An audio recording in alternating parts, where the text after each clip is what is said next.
Hi, my name is Blake, and I have just a quick note before we get started.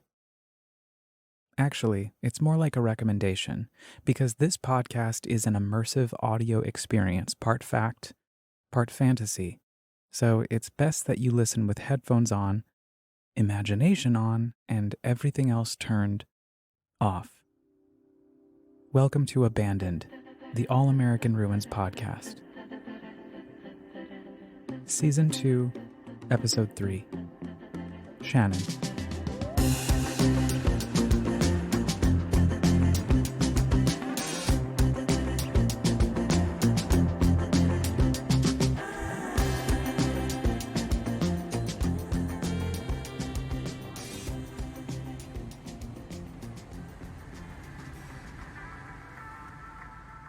As we drive through the California desert en route to a casino in Maricopa County, Arizona, site of a tense recount showdown in the 2020 presidential election, I watch Shannon's hands grip the wheel as we blast Kelly Clarkson's "A Moment Like This."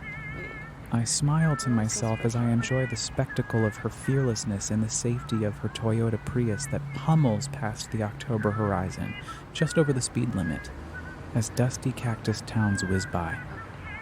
Each time we pass by an abandoned structure, I chicken out and don't ask if we can pull over. The drive is much longer than we anticipated when we booked the tickets for my birthday. We're going to see Chelsea Handler, and I don't want to slow us down, so I hold my tongue as the sandy landscape flies by. But, as it turns out, I'm really bad at holding my tongue.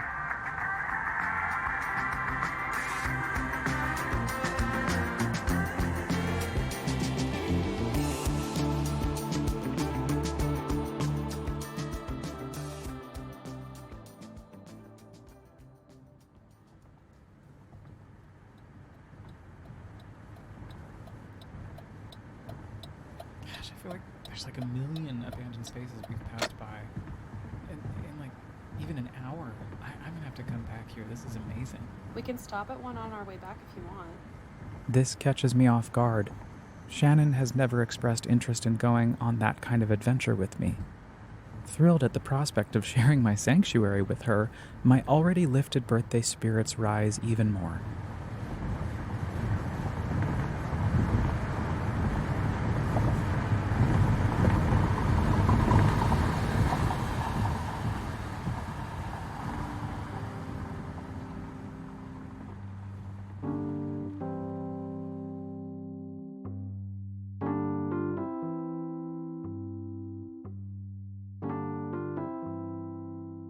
The show is great, and afterward we try our luck at a casino, but our cashlessness, broken ATMs, and my general lingering fear of COVID-19 keep me from feeling comfy at the idea of being in crowded rooms with all the drunken spittle and sweat slinging through the air on this warm Saturday evening.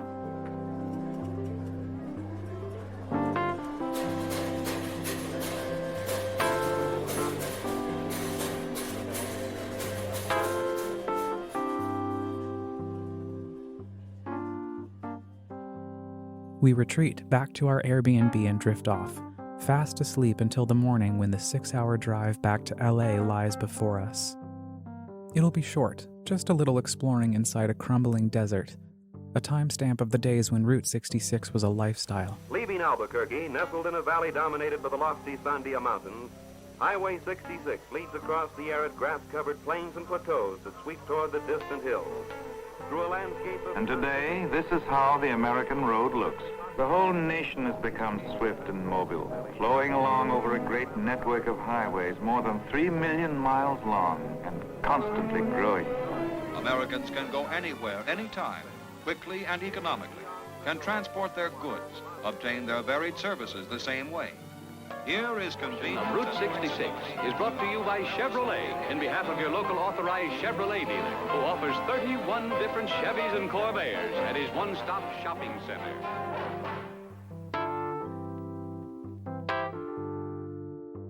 Nobody had a cell phone, Instagram wasn't a thing, and everyone knew everyone else's name in every small town that dotted the deserts of the Southwest.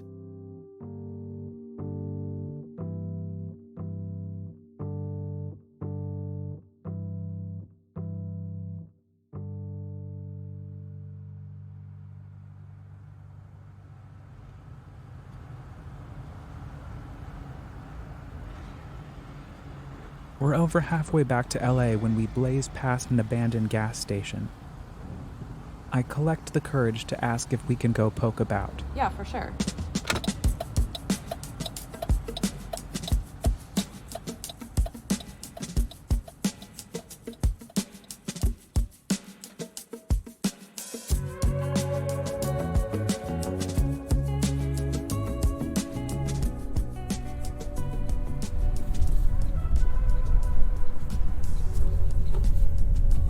We veer off to a service road running parallel to the freeway where my colossal treasure awaits. As we pull up, I ask her if she'd like to join me. It's not really my thing, I've sort of gathered that it's not really her thing. but please take your time. I'm not sure why I feel a tiny bit bummed and suddenly a little self-conscious. Maybe it's because I think she's the smartest person in the room, and I'm always conscious of doing right by her. She's one of my favorite people on the planet, certainly the funniest. I also remember that she always expects I'll be myself, so I am, and as I start walking towards the structure, a sight for sore Urbex's eyes. Those feelings evaporate into thin air. The world of 2021 disappears. I walk through a portal into the past, a version that my imagination has whipped up. Even though I'm turning 34 tomorrow, I smile at the kid in me as the wonderment and curiosity envelops me. I walk underneath the metal sky where 4 gas pumps used to sit. As I scuff my feet on the shattered concrete and hear the echoes of the highway reverberate beside me, I enter 1979, when the Carter administration was wrought with the oil crisis and gas lines intruded the cultural lexicon. A collective experience in cities across America. In little more than 2 decades, we've gone from a position of energy independence to one in which almost half the oil we use comes from foreign countries at prices that are going through the roof. Our excessive dependence Good evening. The worst is apparently yet to come in the oil crisis. The United States and six... Isn't this disgusting? Why doesn't anybody contact the president? Why is he letting this happen to us? Normal. Line today is longer than it's ever been. I have no explanation. I've been in 2 gas lines already. This morning? This morning. How long did you wait for the first one? Been in both lines over an hour. Reported having good supplies of diesel fuel, but poor supplies of regular and unleaded gasoline. A spot check today of the local station showed that many of the gasoline stations of our on the nation. interstate ran into supply problems. The energy crisis is real. It is worldwide. It is a clear and present danger to our nation. These are facts, and we simply must face them.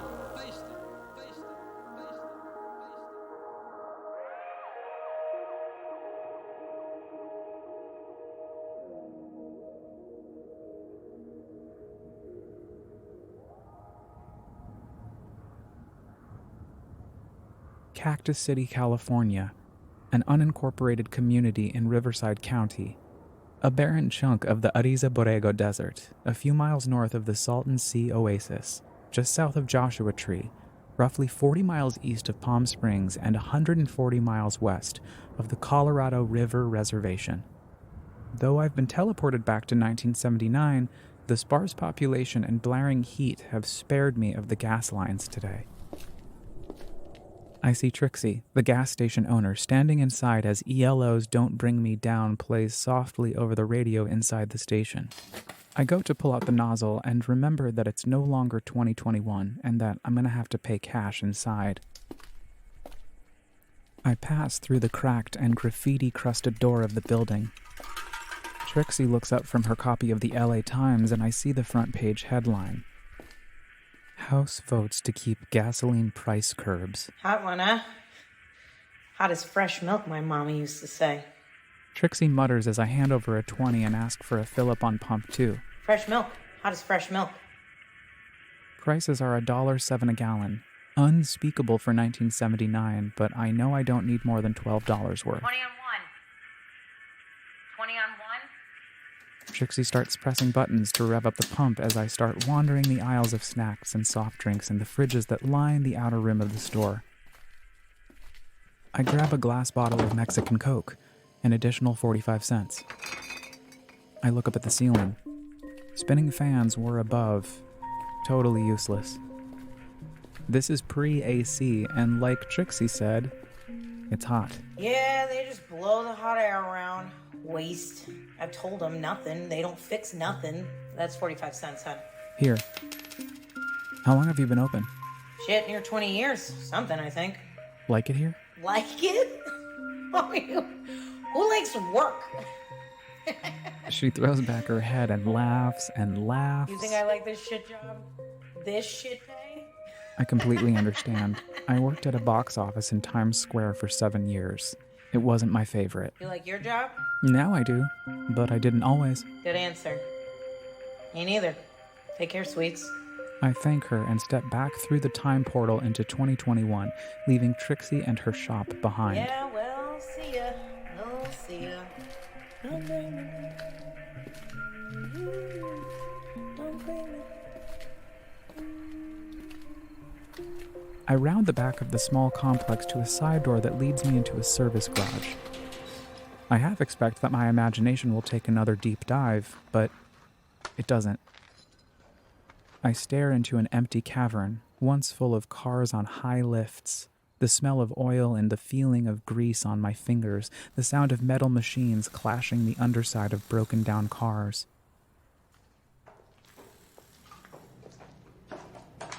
Light from the midday sky blasts through the fractured glass in the windows, and I feel a stillness.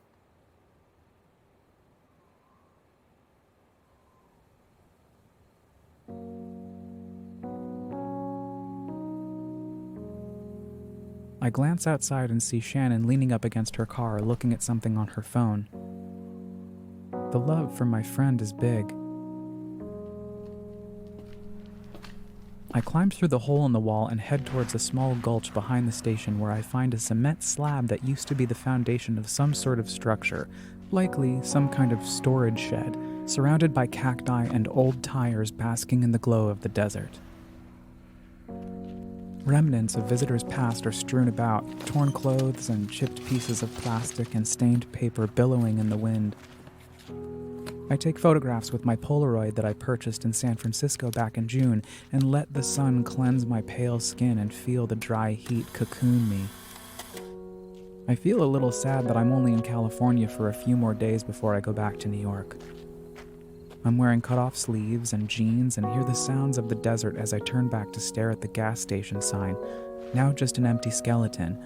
No way to identify what the name of this monument to American capitalism and fossil fuels used to be.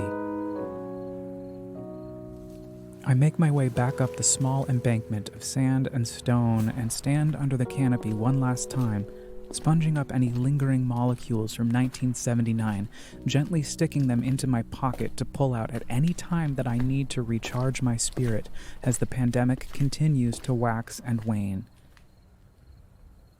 As we continue to hold our breath, unaware that in 6 months' time, gas prices will once again skyrocket just like in 1979. Fucking Putin. I look down at the remains of the pavement under the sturdy metal covering and stoop down to examine the dust. I wonder if any of these grains have been here since 1979. I pick a tiny one up and inspect it as another car with 2 much older urbexers pulls up, my cue to leave. The couple, a man and a woman, get out of the car. The man barks at me. They just don't make them like this anymore, huh? No. No, they do not. I hurry away. I'm not really up for chit-chat. Just before I get back to the car, I turn back and see the couple has stepped back in time, too. They're 40 years younger. Hippies. The man begins to poke about, just like me, as the woman stays in the car, just like Shannon. And I have to wonder, as we drive away, if they weren't a couple at all, but just 2 dopes spending time together in the middle of Cactus City, California.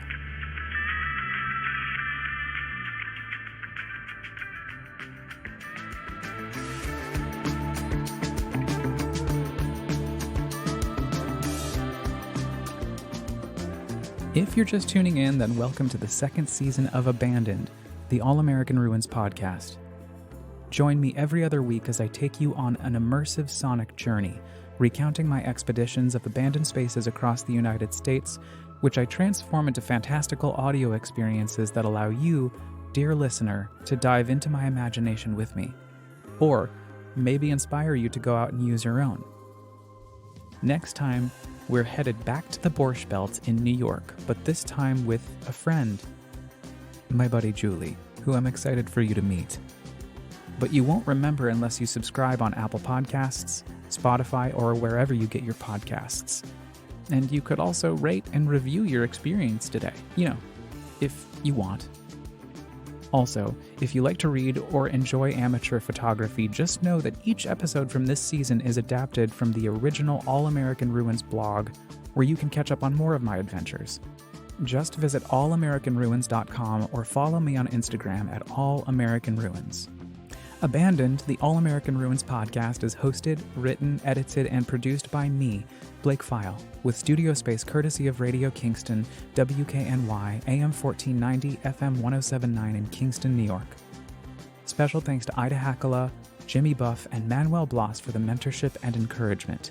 To you, the listener, for taking time to explore these abandoned spaces with me, and to Shannon, the biggest goon I know.